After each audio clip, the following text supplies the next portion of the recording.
the devastating COVID pandemic has highlighted our deep-seated challenges of hunger, unemployment, poverty, inequality. It has also highlighted that a lot of people still don't have basic needs like water, sanitation. It has, in fact, deepened the inequality through the digital divide. As we saw even in the schools, some of the children continued with their learning uninterrupted, learning online. Others had to stay at home with no schooling at all. Even in places of work, some were able to work at home, but others were not. So the digital divide has been highlighted by this pandemic.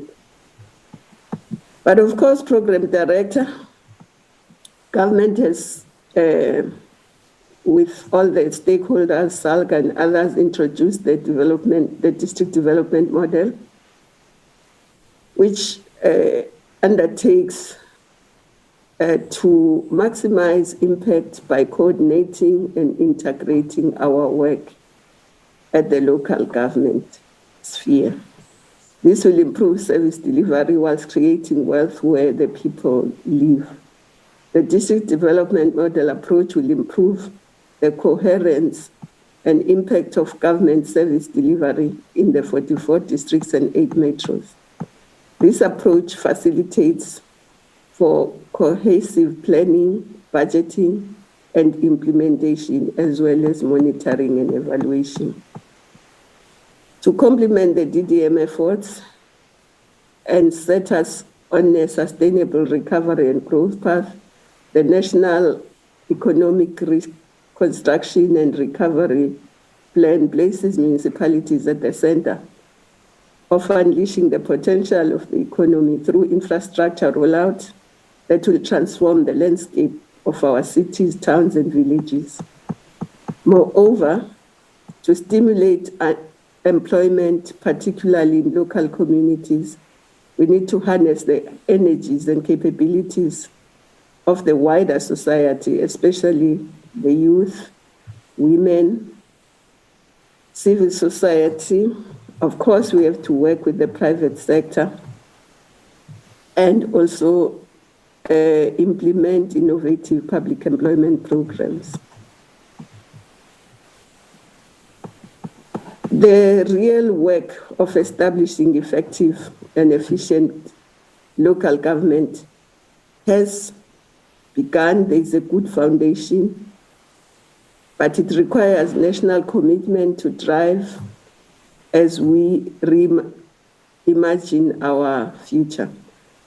Both spheres of government, national and provincial, must ensure that we work with the local sphere of government to develop economies at a local level and to provide services in an integrated and coordinated manner. The local government policy discourse provides for local government to be developmental orientated and to ensure that development is people-centered. In addition, the development-oriented local government sphere represents a determination to change the culture of local government. The policies stress the importance of local government in achieving socio-economic development to meet the needs of the population and introduce performance management systems in order for them to have a clear view of their constitutional objectives. We must therefore use this reflection session to ponder on those and other important questions. We believe that this session can be an important contribution to a more detailed study of the coming of age next year of local government. We therefore look forward to the outcomes of this important conference. But we must thank and appreciate all those who came before us, whether they were ministers, mayors, councillors, officials in the local sphere, because indeed we are building on a solid foundation which they left. And it is up to this generation now to ensure that we build on that foundation and create sustainable, climate smart, resilient, and vital and sustainable communities which are prosperous. And once we do that, we can say, indeed, we are on a path to success. But we'd like to thank them. And with those few words, I wish to thank you for your attention and look forward to the outcomes of this reflection and celebration. I thank you.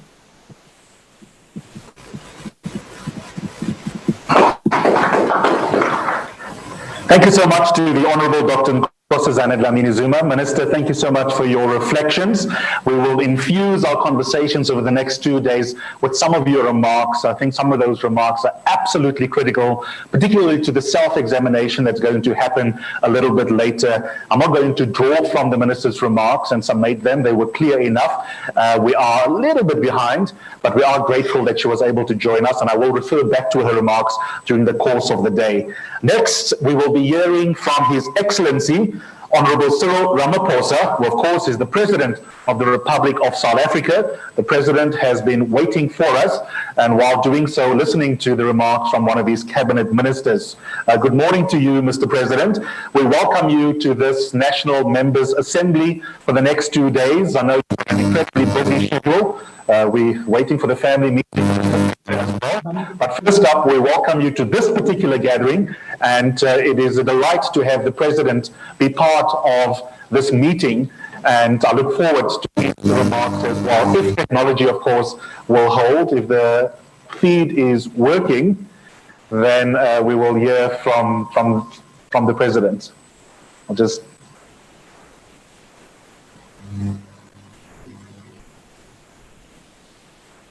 Okay, while we're waiting, okay, the team will give me a nod. While we're waiting, one of the many reflections we'll come back to a little bit later, just to demonstrate that I was actually listening to the Minister. I thought it was really fascinating, the level of honesty the Minister had to ask questions in the middle of her remarks around whether or not we had honored the participatory model of democracy that we signed up for. That's crucial. How much participation had we enabled for the residents of our municipalities to be part of an inclusive process rather than being top-down, coming with solutions as policy experts, as lawyers who understand the legislative framework. Participation is critical. And then she asked about accountability and whether or not we had done right by South Africans, those who are in positions of authority within the cities, to make sure that there is the requisite levels of accountability. And I think, truth be told, the answer is probably a mixed bag. And when you talk about accountability, you cannot leave out, as she rightly did, the question of corruption in particular. Very often, the largesse that is dispensed to local government is an opportunity to do good. It's also sometimes an opportunity for certain kind of nefarious relationships to open up between politics and money. I thought it was really interesting hearing the Minister talking about the importance of us also asking some important tough questions around corruption and whether or not that had been dealt with adequately. So those are just some of the questions which very often those of us as analysts, as journalists, as writers, as commentators throw at the politicians. And I think it is really fantastic to hear a senior cabinet minister asking those questions as a form of self-accountability of the government, and to ask us in turn as citizens and as the members, the delegates present for the next 2 days, to also highlight those questions as we are asking whether or not local government is as effective as it can and should be as a matter of constitutional duty in terms of what local government is supposed to deliver to each one of us far and wide across the length and breadth of South Africa. So those are just some of the takeaways for me from the Minister's address. I'm going to ask you to, wherever you are watching from, to just be a little bit patient. These things happen.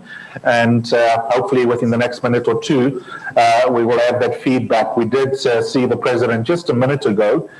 So we know that the president is present. Don't worry, he hasn't run away. As soon as, why are some of you laughing? I'm not subtweeting anyone. As soon as we have the president ready, we will, in fact, hear from him. In fact, the president is laughing. I don't know whether he is ascribing thoughts to me that I wasn't having. Good morning to you, Mr. President. It's always an honor to speak to you and engage you. This morning, I'm not going to engage you, but it is an absolute pleasure to welcome you to this space.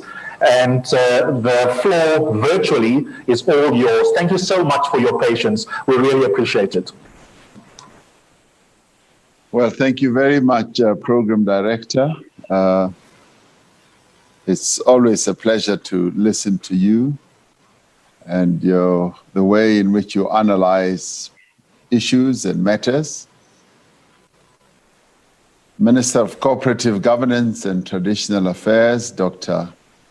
Nkosazana Dlamini-Zuma, ministers and deputy ministers participating in this wonderful assembly, the President of SALGA, Councillor Thembi Nkadimeng, the present and past leadership of SALGA at all levels, MECs for local government, the chairperson of the National House of Traditional Leaders, Nkosi Mahlangu, the chairperson of the Independent Electoral Commission, mayors, speakers, chief whips, councillors, traditional leaders, and I hear you have international guests. I'd like to extend my warm greetings to the international guests who are in our midst and participating in this.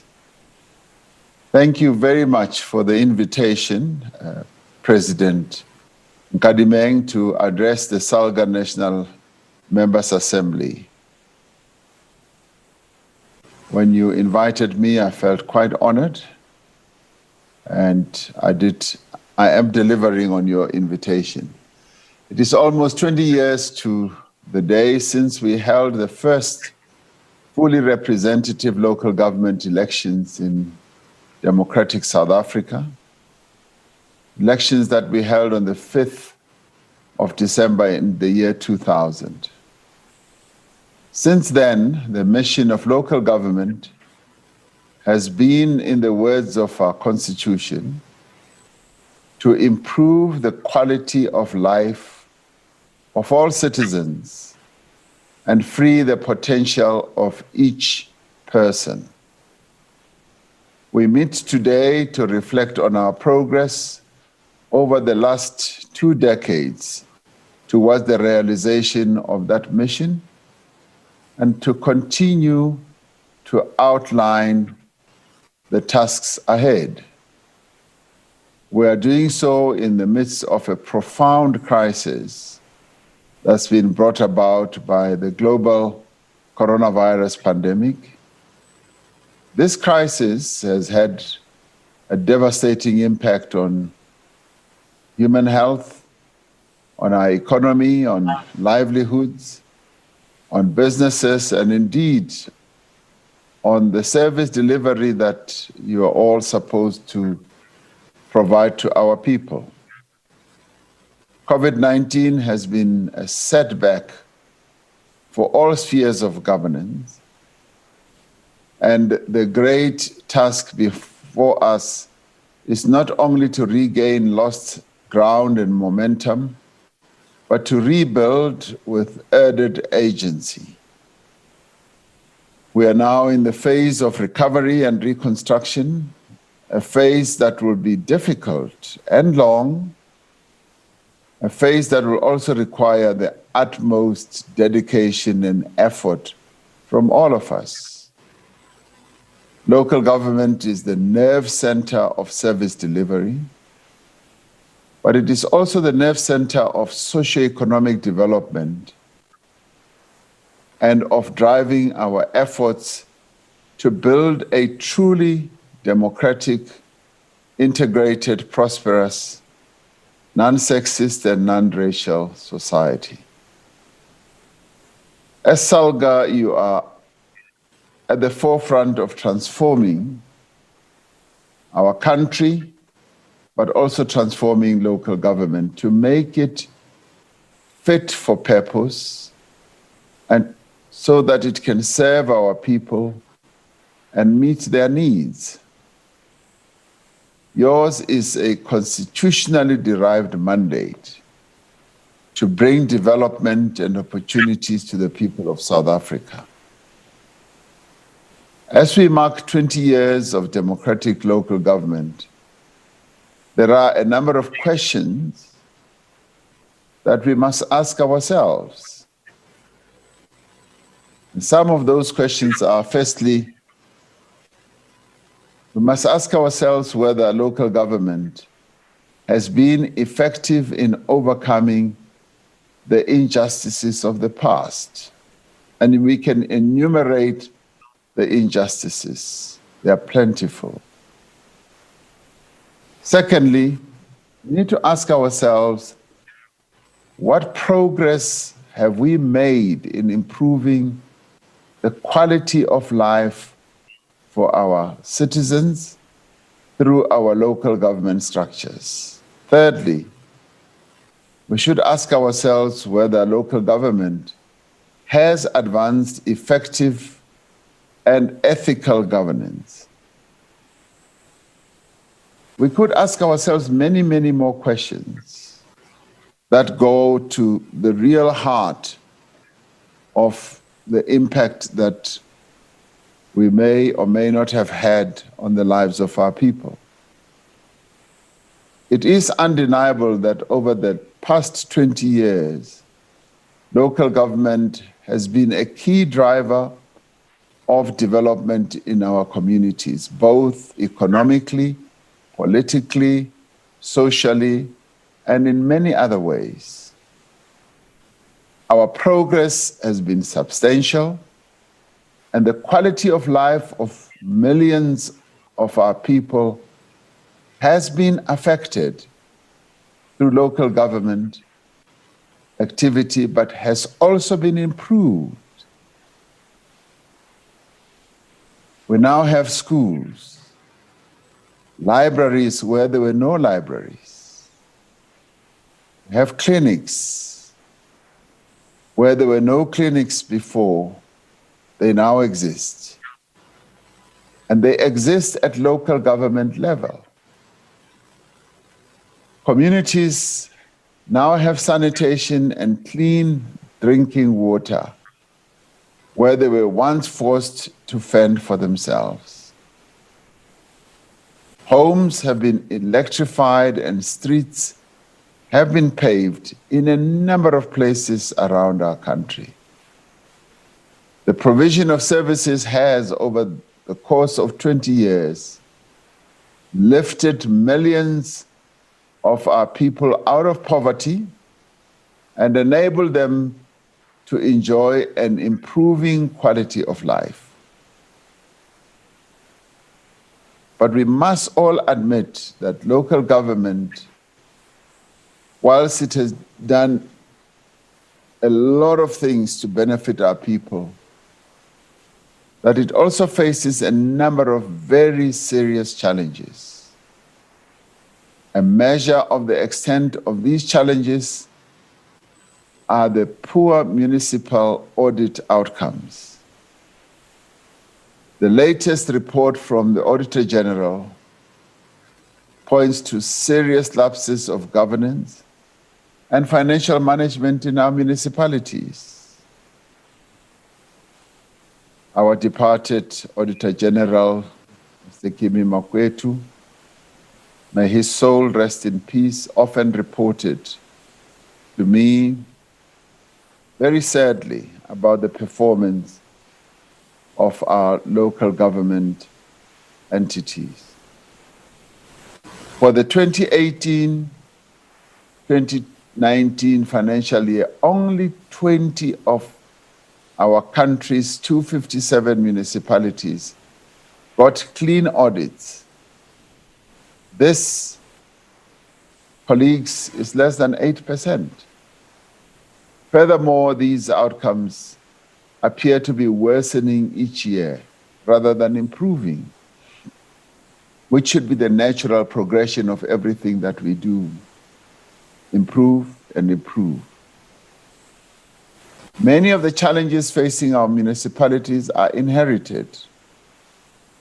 Among them are massive backlogs in basic services, deep inequality, weak revenue bases, rising demand for services, and the devolution of several new powers and functions to local government. In addition to this, we currently have a situation where many municipalities are ill-equipped to take on the responsibilities expected of them. The picture we have is of vastly uneven performance. Some municipalities have acquitted themselves reasonably or even very well, and basic services are now more widely available than before. But there are others that cannot adequately perform even their basic functions, let alone carry out their developmental role. Coupled with institutional weaknesses like corruption and nepotism, many of our municipalities are facing a crisis of credibility and believability by our people. We cannot allow the widespread governance failures in municipalities to continue. We cannot have municipalities that are so dysfunctional that people feel they must resort to violence to be heard. We simply cannot afford local government to fail. Because when local government fails, provincial government fails, and ultimately national government fails. It is too important to our people and their lives, to our developmental objectives, and to the very future of this country. In August 2019, Cabinet approved the district development model to address weaknesses in service delivery, but to also address the problem and the challenge of having just too many plans. National plan, provincial plan, local government plan, all seeking to do the same thing. But also to address the budgeting problem. But more importantly, the implementation in local government. Its primary purpose is to narrow the distance between the people and their government. It is about improving the delivery of integrated services, the alignment of resources, facilitating inclusive economic development, and establishing long-term strategic planning. At the same time, the district development model prioritizes building state capacity and strengthening the system of local government. During the past year, and despite the limitations imposed by COVID-19, we have made progress in institutionalizing the district development model. And this is a process that Minister Dlamini Zuma has been driving, spreading it around the country with a view to strengthening our local government. We've been able to launch 3 pilot sites in the eThekwini Metropolitan Municipality, in the Waterberg District Municipality, and in the OR Tambo District Municipalities. The Development Bank of Southern Africa has been appointed as an implementing agent, and project management offices and district hubs have been established in the 2 pilots, in KwaZulu-Natal and Limpopo. The district hubs will facilitate intergovernmental joint planning, resolve misalignment in both thinking and planning, and ultimately help to provide municipal support and provide shared services. Now, despite the district development model also has champions in the form of ministers, deputy ministers, and MECs who, having been appointed, are paving the way for intergovernmental teams to work with districts in a coordinated fashion. Growing local economies is critical if we are to resolve problems of poverty and unemployment. The development of one plan will transform our intergovernmental planning landscape. As we move towards its completion and eventual adoption, we are intensifying stakeholder engagement. We are working to consolidate grants and rationalize planning instruments. The success of the DDM, as we call it, rests on greater coordination and collaboration between all spheres of government. The COVID-19 experience has demonstrated our capabilities in this regard. We have been able to establish national, provincial, and district coronavirus councils, as well as centers to drive our response, and in the main have been successful in bringing government together and closer to our people. As we now rebuild our economy, this approach to collaboration should be used at a local level to support growth and job creation. At the same time, we must also resolve the structural weaknesses that still exist. We must step up coordination efforts to avoid resource wastage and eliminate duplication of progress.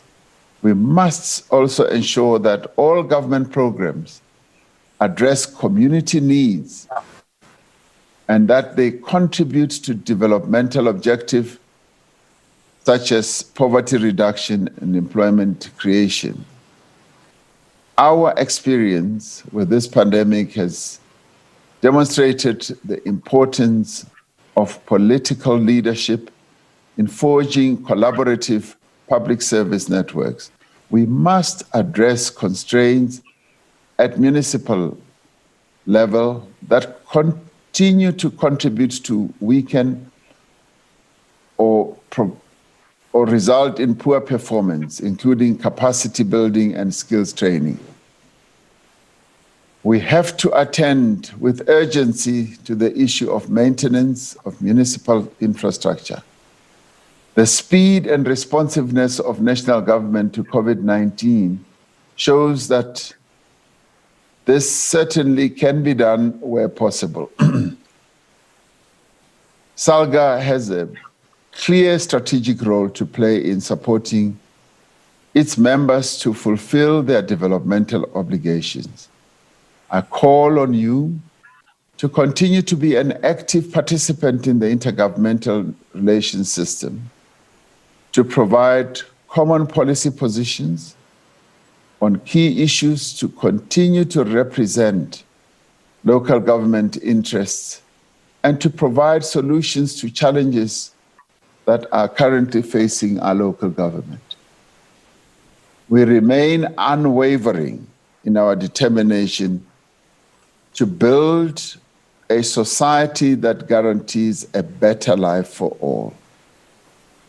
On this important anniversary, let us establish a firm platform for local government to continue to improve the quality of life of all citizens and to free the potential of each person. President of SALGA and your other officials and leaders, I wish you a productive National Members Assembly. And thank you very much for giving me this opportunity of being in your presence, albeit virtually. I wish that the next few days should be really productive. Thank you very much. Thank you. Thank you to President Cyril Ramaphosa. We've just lost the screen there, but I hope that the President is still with us. I'm going to ask... Well, quite short and brief there, President Cyril Ramaphosa delivering the keynote address on the first day of the South African Local Government Association Members' Assembly, being attended by delegates from all municipalities, provincial and national government and other key stakeholders from the South African development community, Southern African rather, revisiting data there previously released by the Auditor General of South Africa that only 8% of South African municipalities are delivering on their mandate of servicing their communities and providing essential services. This translates into only 20 of the 257 municipalities in the country. Something to think about there. He decried the widespread governance failures, reminding us that local government cannot be allowed to fail. The Assembly will reflect on celebrating 20 years of democratic local government and will continue to follow that story for the next few days. Let's take a break.